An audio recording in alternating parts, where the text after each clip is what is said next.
Wow, what a beautiful brown. Welcome everyone, my name is Phil Rowley and I'd like to welcome you to my fly tying bench, where I'm going to show you how I tie some of my favorite stillwater fly patterns to help you catch beautiful fish just like this one. Thanks for joining me at my tying bench. I'm going to show you how to tie one of my favorite fall patterns, the water floatman. Here is what you'll need.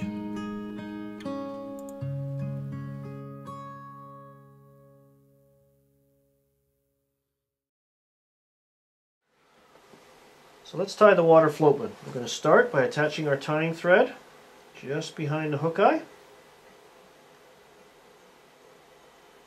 trimming away the tag end, and then covering the shank with tying thread to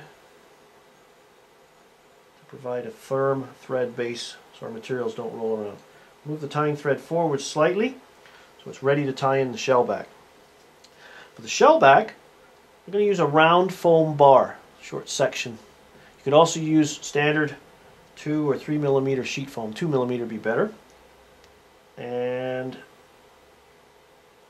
taking the scissors, position the foam bar right up from one end to the other, and I'm just going to cut that, and so that I now have 2 halves of the foam bar. I'm going to use one for this fly, and of course now I have a second half for a second fly.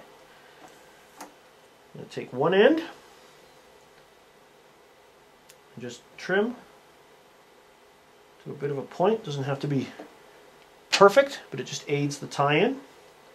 Lay this on top of the shank, round side down, so when we pull that forward over the body, we'll have that nice rounded side facing outward. And just secure that back down.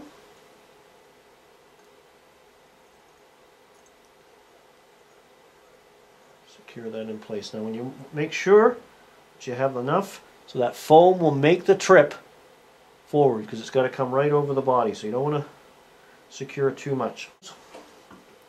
We're going to tie in the body, so we're just going to take some pearlescent crystal chenille, strip away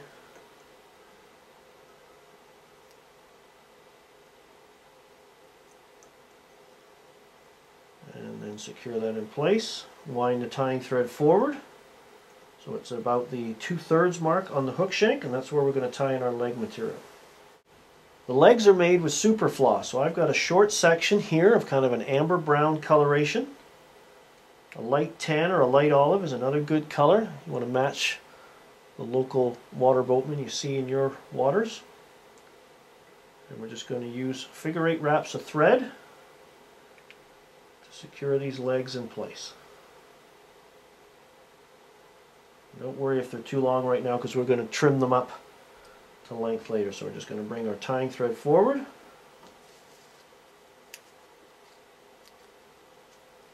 Take our crystal chenille.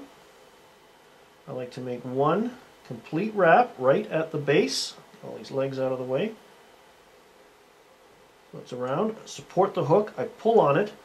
And I actually spin the crystal chenille between my thumb and forefinger, tightening it. That makes those strands stand out a little better. No, I think they reflect light just that much better. And again, the natural boatman body can be yellowish, a light olive, a tan, almost the color of masking tape. But you've got to remember these are air-breathing insects, and as such they trap and gather a bubble of air along their bodies, which they use as a little aqualung, if you will. And that's what they use to breathe when they're traveling around the bottom on their little forays. And then when they exhaust the air bubble, of course, they've got to come back up and replenish it. So I'm just going to bring this up, tie off the crystal chenille, once over top, once a couple times in front to lock it, trim away the excess. Make sure we're happy with our leg position. You can, if you like, come in and trim carefully across the top. And now we're just going to take our shell back material, that foam, pull on it a little bit, over the top, one loose turn, second, almost like a little elk hair caddis there, if you will, build up Some thread in front. Whip finish.